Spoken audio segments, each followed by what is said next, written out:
Hey everyone, welcome back to Daily Devotions. Pastor Steve here walking with you in God's Word. We're in Exodus chapter 10 as we near the end of the 10 plagues.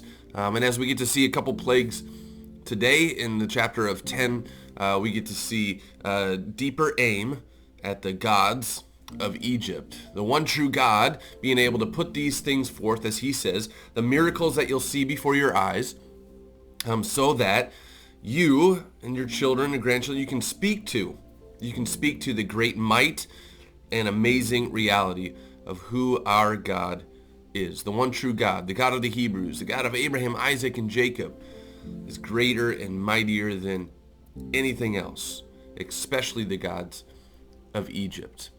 And so as we step into the plague of locusts were seen as something to be feared. There was migrations of locusts. There still is migrations of these swarms of locusts. And especially during a time frame of early spring, they would be called immature locusts. And so it's like letting out all these young locusts, young teenage locusts, and being able just to have their way.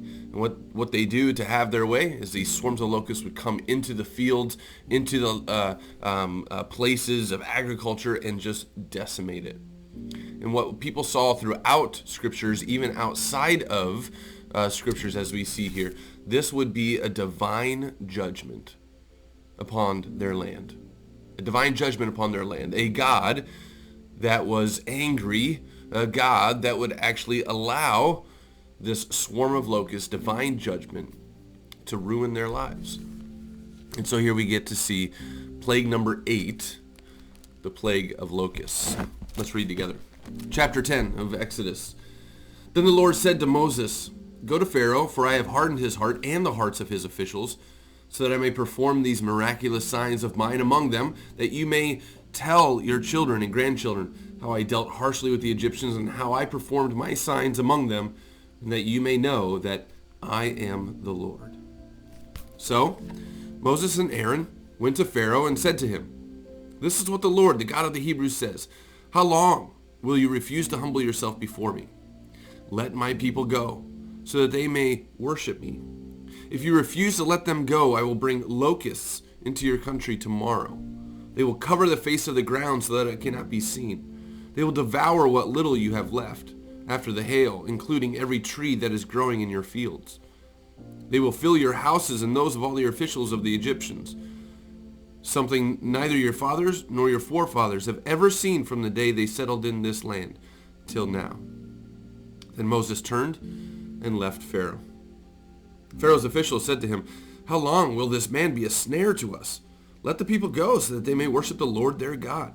Do you not realize that Egypt is ruined?" Then Moses and Aaron were brought back to Pharaoh. "Go, worship the Lord your God," he said. "But just who will be going?" Moses answered, "We will go with our young and old, with our sons and daughters, and with our flocks and herds, because we are to celebrate a festival to the Lord." Pharaoh said, "The Lord be with you.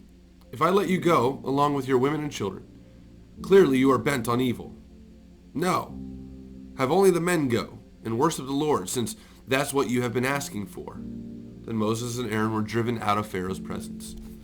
And the Lord said to Moses, "Stretch out your hand over Egypt, so that the locusts will swarm over the land and devour everything growing in the fields, everything left by the hail."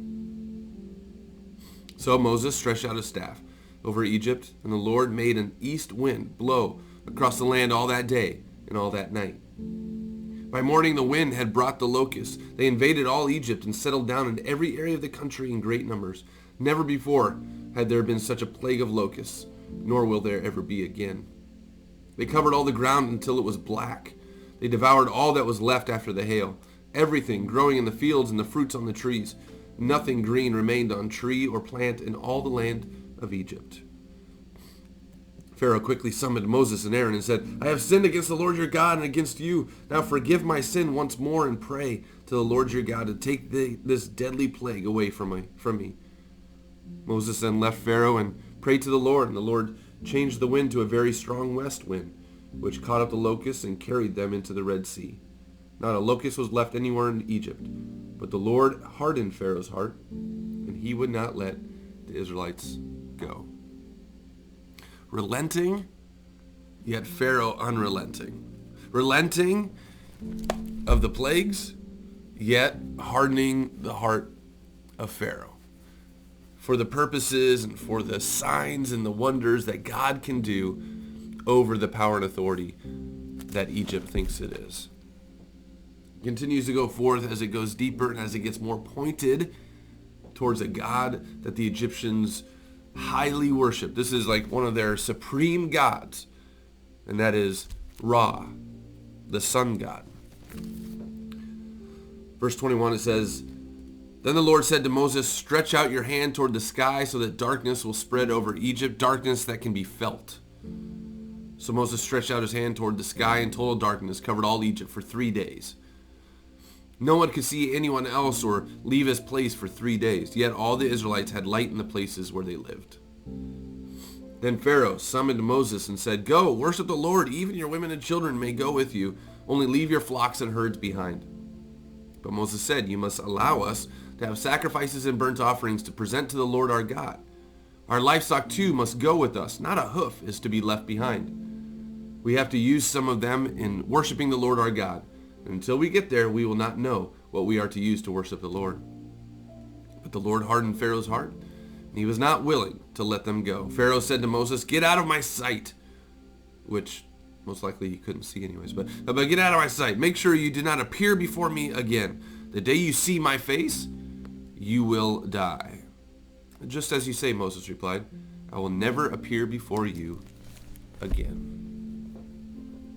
A threat, angry, resentment, all of this welling up in Pharaoh. Don't come before me again or you will die. And just so happens that he's actually prophesying what will take place next. We're through 9 plagues, all aimed at the gods of Egypt. But the next plague is the one and final blow upon Egypt of who they think they are as a power and authority, or who Pharaoh thinks he is in power and authority over the one true God. Plague of locusts, divine judgment. Plague of darkness, a reality of God is in control over all of creation. Not Ra, the sun god, and not even as we get to see the sun darkened, but yet Israelites have their light. And this is a great push towards us seeing in Revelation what it speaks to. There doesn't need to be the sun or the created things, because the Lamb and the throne of God will be its light, will be our light. He is the light of the world. And as God lightens up the Israelites' vicinity to be able to live and work and play, he brings darkness. He wins the battle. He declares the victory over the gods of Egypt, so that again, even they will say to their sons and grandchildren, to their children and grandchildren, the God of Israel is the one true God. May we profess that this day in all circumstances, not hopefully heeding in the plague or the chaos of our world to see how God wins that victory, but just profess because of who he is and what he has done for us in Jesus. And that is our God. He is the one true God. And he is the one that battles with me. He is the one that goes before me. He is the one that is always with me. To that we can say, thanks be to God. Have a blessed day.